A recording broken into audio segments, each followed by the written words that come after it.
Captain's log, stardate 6134.6. The mysterious time slowdown we're experiencing has affected not only every crew member on board, but all the Enterprise's instruments and computer banks.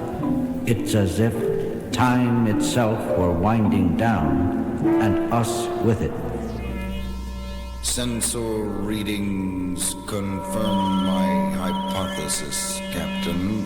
The slowdown phenomena did not initiate until we came within 3 light years of that peculiar high-density energy field directly ahead. Shut down all warp engines, Mr. Sulu. I want 0 acceleration. Stand by on impulse power.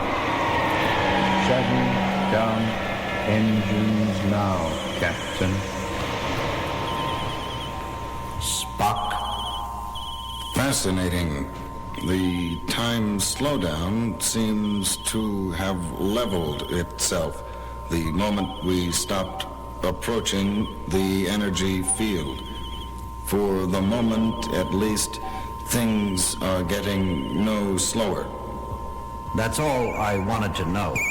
Mr. Chekhov, bring us around to 134.8 degrees on full impulse power.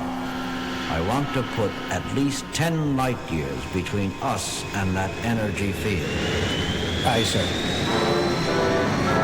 As soon as we began moving in another direction, the slowdown effect started reversing itself, and in moments the crew and the instruments aboard the Enterprise were back to normal, just in time to face a problem of a different nature.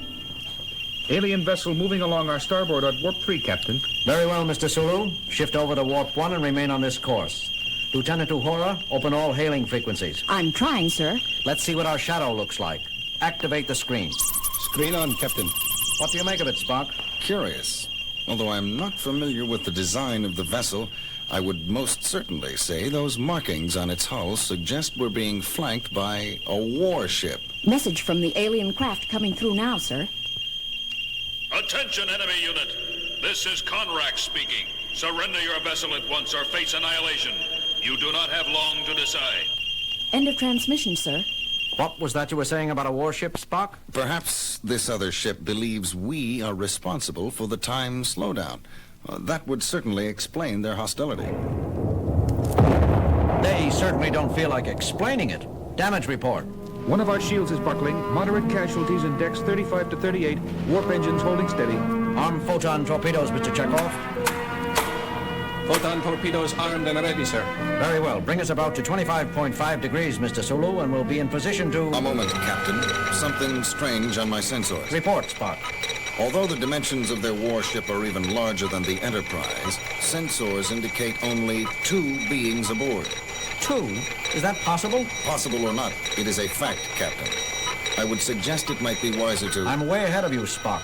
Transporter room. Scotty, are you still there? Aye, Captain. I just finished repairing her. Fine. Scotty, I want you to lock on to 2 life forms aboard that alien ship. Spock is feeding the coordinates to you now. Aye, Captain. The figures are coming over loud and clear. I'm activating the transporter now. Be careful, Scotty. Spock and I are on our way. A moment later, 2 shimmering figures appeared in the transporter dock. The one who called himself Conrack turned out to be a fearsome-looking barbaric warrior wielding a double-edged battle axe. Alongside him was his consort, a much smaller being whose manner of attire made him look like just what he was, a sorcerer. But by the time Spock and I reached the transporter room, Conrack had already destroyed half of it.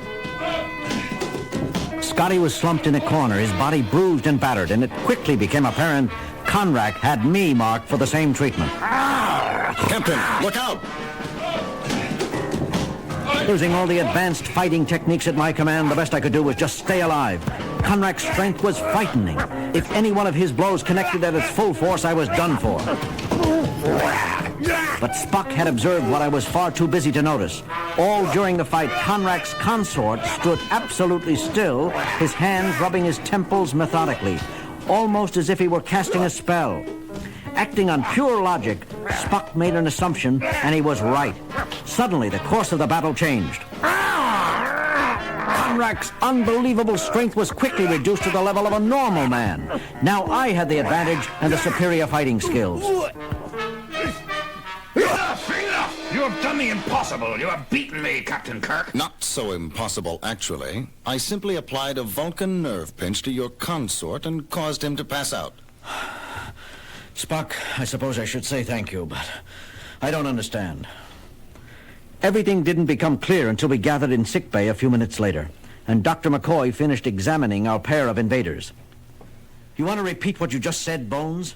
It was very simple, Jim. The little fella... The name is Klee. Sorry, friend. Klee here is an honest-to-goodness sorcerer, to put it bluntly. The peculiar power running through his body defies all analysis. For lack of a better word, I'd have to call the end product of these collective energies inside him magic. Magic? I conjectured something of that nature during your fight with Conrack, Captain. It seems Klee was casting a magic spell to give Conrack an incredible degree of strength. Up until now, Conrack had remained somber and silent, but that was before a report from the bridge came over the intercom. Sulu here, Captain. You told me to report any change in the status of the time slowdown area. Yes, Sulu. Well, sir, it's moved. A full 3,000 kilometers since our first sighting of it. Fascinating. Yes, it moves. It has its own orbit. Conrack, tell us what you know about this thing. Our people call it the Gola, and its far-flung orbit through this part of the galaxy brings it in range of our planet at regular intervals. A more terrible fate for any world I could not imagine. I don't get it. Just what does this Gola do? Think about it, Doctor. You saw what the time slowdown did to us in just a brief interval. Now imagine an entire planet caught in its stagnating influence for centuries at a time. Now I see. Scientific progress, cultural advances, even your people's thinking processes. It would all slow down to a crawl. Correct, Captain. Klee tells me our civilization is the same age as yours. Yet while your people explore the galaxy in starships, mine are still dressed as barbarians. But your warship. Conceived and powered by sorcery, McCoy. Not science. If it weren't for Klee's wizardry, we could never have attempted this mission. You came to destroy the Gola. By any means we could, even if it meant sacrificing ourselves. I wrongly made the assumption your vessel was controlling the Gola, and for the attack I am truly sorry. Captain's log supplemental. Conrack and Klee were sincere. Their entire race was counting on them to wipe out the menace that had held their culture locked in a standstill for centuries. And now they had the help of a starship. Phasers armed and ready, Chekhov? Armed and ready, sir. Let's hope they do more good against the Gola than the photon torpedoes just did. Fire! 3 direct hits, but sensors show absolutely no effect. Your weapons are formidable, Kirk, but the Gola seems to know no weakness. Incredible. Conjecture, Spock? I may just be an old country doctor myself, but I'd say the Gola was warping time all around him, making our phasers and photons detonate either in the past or future instead of the here and now. I'm impressed, Doctor. For a mind of your caliber, that is an amazingly accurate assessment. Spock, you can take your Vulcan mind Gentlemen, I suggest we concentrate on the disturbance at hand. Not merely a disturbance, Captain. It is now an enemy. Spock, what are you saying? The Gola is now coming directly toward us. We attacked, and now it's retaliating. That, I maintain, is an irrefutable indication of intelligence. The Gola is a living entity. Well, I'll be... As usual, Spock's logic was faultless and absolutely correct. But this revelation changed our situation dramatically. We were now up against a foe with some sort of mind. Could that fact work for us or against us? We just didn't know. But Spock and Klee were up to something, finally coming out of a huddle at the far end of the bridge. Captain, Klee and I have conceived a possible means of combating this creature. Through its mind, Captain Kirk. Spock says he can electronically transmit mental energy into space through your sensors. But even if that's true, Spock, how could any of our minds possibly be a match for anything so vast and limitless? A point well taken, Doctor. But a single mind is not the ammunition we're speaking of. Spock thinks our one chance is to attack the Gola not with an individual, but a whole culture. Explain, Spock. A composite burst of mental energy, Captain, composed of all the minds of every member of Klee's race down through the ages. The melding of millions of minds into one concentrated channel. Spock, you're space happy if you believe that's even conceivable, let alone possible. On the contrary, Doctor, it may be impossible in terms of science, but we're not talking about using science here. Magic. Exactly, Captain. I've already shown Klee how to use our computer banks as a storehouse for the millions of mental images he will be conjuring up. I suggest we back away from my consort now and give him room. Conrack was accustomed to seeing Klee's wizardry, but we were not.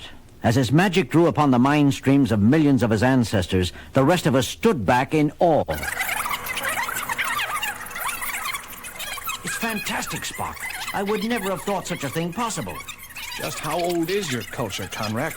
How much further does Klee's magic have to reach?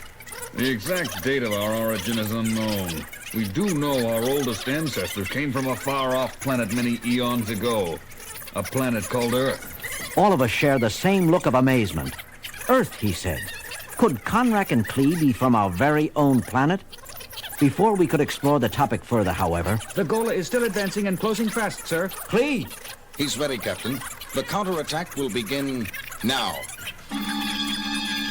Klee's hands were gripped around the terminals of the sensor panel. His entire body was surrounded by a shimmering aura as he transmitted an incalculable energy charge through space, composed of millions of separate mental bursts, the sum total force of Klee's entire culture down through the ages. Report, Sulu. The Gola's charge is slowing, but it isn't stopping him, sir. He's still coming. In heaven's name, it's not enough. It's just not enough. I am afraid our race was not old enough, Captain.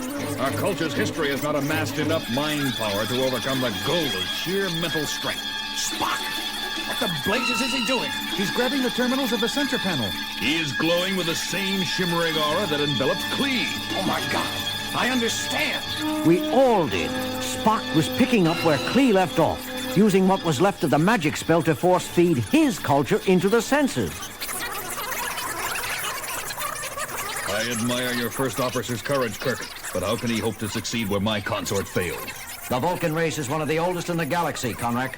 Odds are it's far older than your race or ours. That's right, now that I think of it.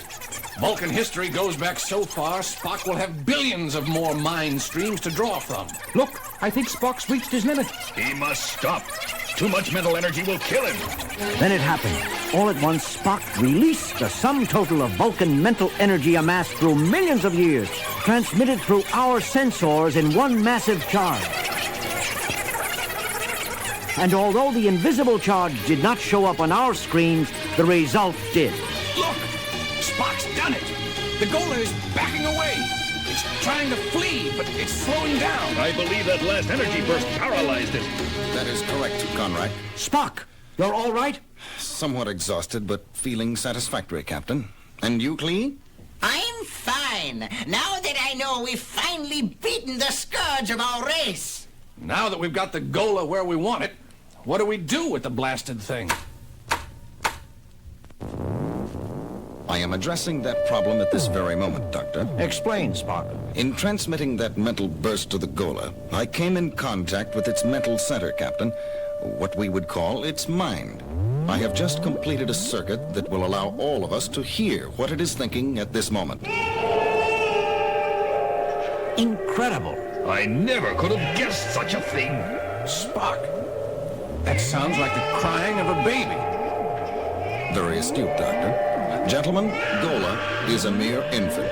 Not a baby in the human sense of the word, but a baby nevertheless. It was spawned in the heart of a star sun millions of light years away, and its far-reaching orbit has really been a methodical search for its parent. The sun that spawned it. Yes, Conrack. The fearsome menace your people dreaded is merely a child lost in the stars. Our job now is to locate its home. Captain's log, stardate 6453.2. After using a long-range tractor beam to pull Gola behind us for several days, we finally released it moments ago. As we orbited the star sun, Spock's calculations had pinpointed as the parent. All of us watched the screen in eager anticipation.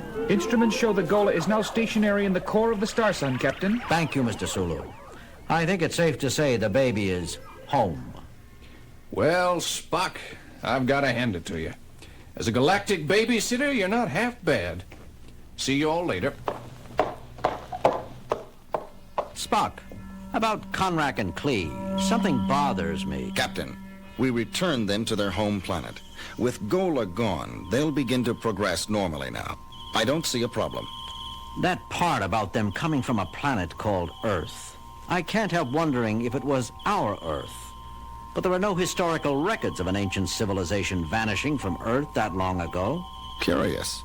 When I took over from Klee at the sensors, I picked up brief mental images of his very first ancestors. They were evacuating a sinking continent in spaceships. Spock! Tell me, Captain, isn't there an old Earth legend about a civilization that sank beneath the sea called Atlantis? Atlantis? Mr. Spock, would you be surprised if you just solved one of the greatest mysteries on Earth of all time? Surprised? Hardly, Captain. Somewhat pleased, perhaps. Spock, never mind.